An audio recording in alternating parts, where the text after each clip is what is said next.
Looks like we've got another dino dropping. Dino droppings? Droppings? Hello, my baby! Hello, my honey! Hello, my ragtime gal! Son, you've kissed my wire! Baby, my heart's on fire! A minion associate decided he wanted a mess of Fire Blast accessories, and the only way he could get them was to buy this. War for Cybertron selects Tricranius. So after the minion took what he wanted, he left me the figure itself to review. Tricranius is a remold and repaint of Kingdom Deluxe Ractonite, which we have reviewed on previous occasions. The box is the Select Series setup of unassuming brown cardboard with jungle silhouettes and the Beast Wars Maximal logo scribbled up front. All of that spills over onto the other panels with no other kind of razzmatazz. So let's unbox Tricranius and let the archaeologists sort things out.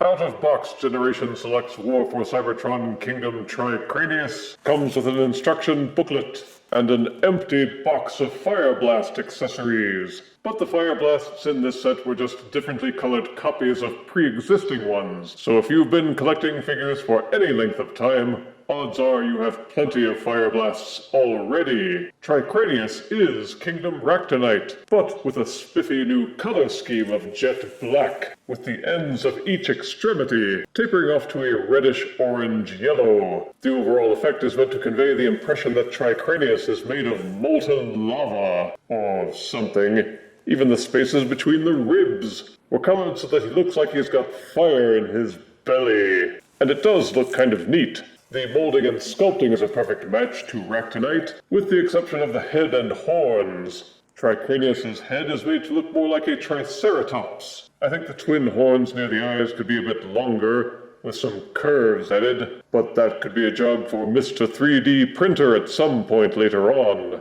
The Beast Mode has both pegs and ports for adding weapons, fire blasts, or other accessories to customize his appearance. And he is a fossilizer like Ractonite was as well, so all his parts are connected by 5mm pegs and ports, and you can swap out those parts with any other fossilizer or weaponizer figure. It also means the articulation is the same, because all of his parts are connected by pegs and ports, which means that they can swivel, bend, rotate, and go into a wide variety of poses. The one part I don't much care for is that the front leg shoulders can't splay outwards. You could get much better posing out of Tricranius if they'd added a side-to-side pivot. And this is Tricranius in robot mode. The instructions have you setting up the right arm with the dinosaur head, horns pointing up, and the frill pointing down. I, however, prefer doing it the wrong way, with the arm jammed into the dinosaur mouth, and the dinosaur neck forming the shoulders. You lose nothing, it functions exactly the same, and I think it just looks better. The robot mode is a match to Ractonite, save for the remolded dino skull parts. And of course the colors. The reddish-orange bits seem to pop a little better in this mode.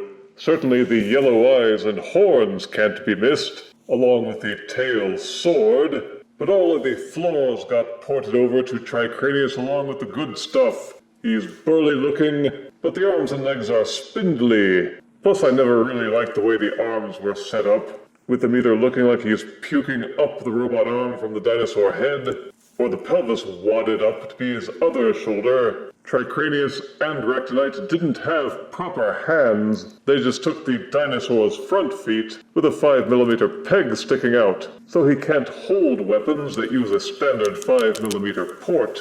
You either have to get an adapter or use weapons which mount with the plug end, like the tail does. It limits his ability to hold things and makes him look incomplete somehow. Then the legs are too stubby, and the only way you can get a proper bend out of the knee joints is to have the rear dino feet facing forwards, which means that the robot-looking feet, which should be pointing forwards instead, become the heel spurs, and they aren't seen at all. Boo! Tricranius seems to have a lot more male 5mm connecting pegs than 5mm connecting ports. So the robot mode is a good excuse to dig up accessories which use ports as connectors and mix things up a little. Yes, the fossilizer gimmick means you can take the robot mode apart and use the pieces to build weapon configurations to equip other figures. But those are all profiled in my review of Ractonite, so I won't bother showing those off here. And frankly, they were kind of silly.